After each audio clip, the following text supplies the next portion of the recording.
खबर वाराणसी से। वाराणसी में गोपाष्टमी पर्व का भव्य आयोजन सफलतापूर्वक संपन्न हुआ। इस दिव्य महोत्सव में गौ सेवा, शास्त्रीय कला एवं इतिहास के प्रति जागरूकता का अद्भुत समन्वय देखने को मिला, जिसमें उत्तर प्रदेश गौ सेवा आयोग के अध्यक्ष श्याम बिहारी गुप्ता और आईजी की पत्नी श्रीमती किरण सिंह ने भी भाग लिया। देखिए हमारे संवाददाता अश्विनी सेठ की रिपोर्ट।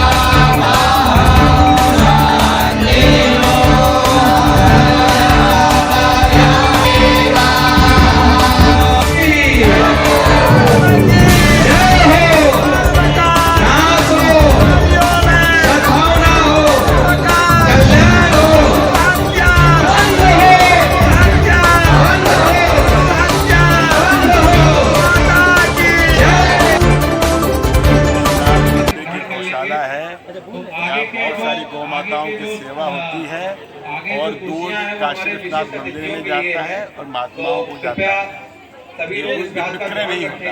ये मंदिर बताया जा रहा है आपके द्वारा संचालित किया जा रहा है। अब संचालित भगवान विश्वनाथ की प्रेरणा से हो रही है। हम लोग माध्यम सेवक हैं उनके, इसलिए हमारा नाम जरूर है। विश्वनाथ जी कृपा से ये कार्य संपन्न हो रहा है।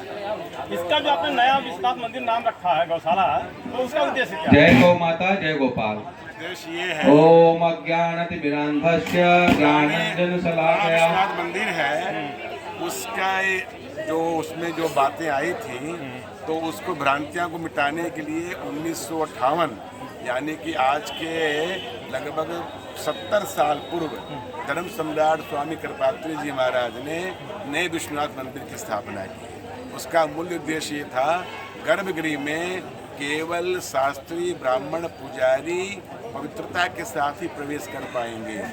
अब सरकार की अपनी नीतियां हैं, कोई प्रवेश कर जाता है पैंट पहन करके, कुछ पहन करके, हाथ धोया। आगे का स्थान वरिष्ठ जो हमारे अतिथिगण आएंगे उनके लिए संरक्षित रखें। खेमका जी, मेरा एक सवाल होगा कि आज गोवर्धन यात्रा हुई है, उसमें आप शामिल भी हुए, इस पे 2 शब्द आपके चाहूँगा मैं।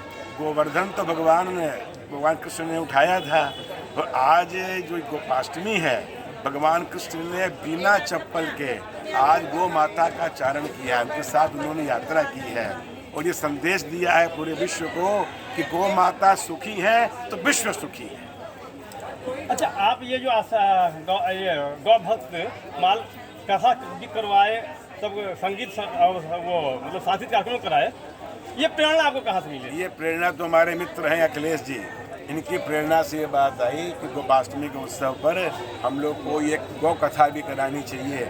जो सर्वज्ञ है नहीं, इसकी बहुत महत्ता है।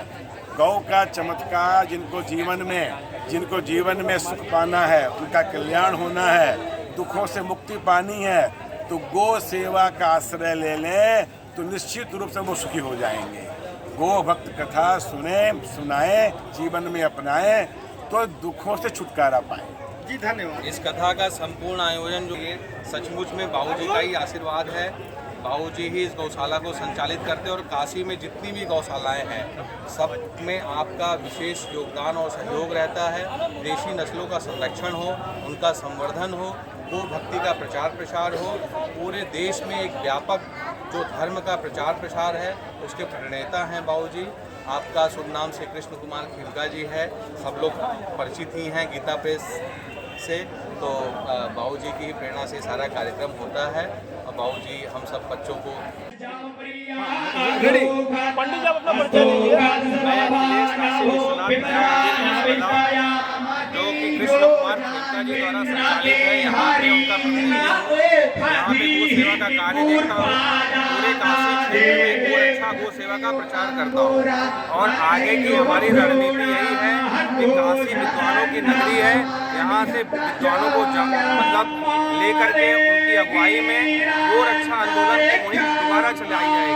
अगर योगी मोदी सरकार समय से गो हत्या कानून पे बंदी नहीं करती, गो हत्या कानून लागू नहीं करती है, तो हम लोग जैसे से एक मुहिम चलाएंगे सरकार के खिलाफ। आज आप लोगों ने पदयात्रा भी निकाली है गौरक्षा को लेकर के, तो सनातन धर्म हिंदुओं को लेके आप अपनी क्या राय देते हैं? सनातन हिंदुओं की सबसे बड़ी कमजोरी है कि वो सोया रहता है। उसको जब आभास होता है कि जब सब कुछ समूल विनाश हो जाता है। देशी गाय, वेद लक्षणा गाय ही सनातन धर्म की प्राण है। धर्म का आधार गाय है, नंदी है। अगर गाय और नंदी नहीं होंगे तो सनातन धर्म की कोई कल्पना ही नहीं कर सकता। आहार शुद्धौ सत्व शुद्धि, सत्व शुद्धौ ध्रुव स्मृति। आहार शुद्ध नहीं होगा तो कोई शुद्ध नहीं होगा। इसलिए सबसे पहले सनातन धर्मियों को गौ सेवा, गौ रक्षा की बात करनी होगी। गौ भक्त माल कथा जो आप लोग आयोजन किए थे, तो इसके मुख्य आयोजक कौन है? इसके मुख्य आयोजक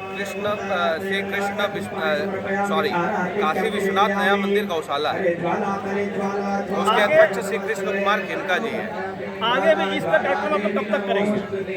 हर साल प्रत्येक वर्ष करेंगे। नहीं, जैसे ये तो एक साल का एक परंपरा हो गया, लेकिन बीच में जो कभी समस्या बीच में हम लोग समय समय पे यहाँ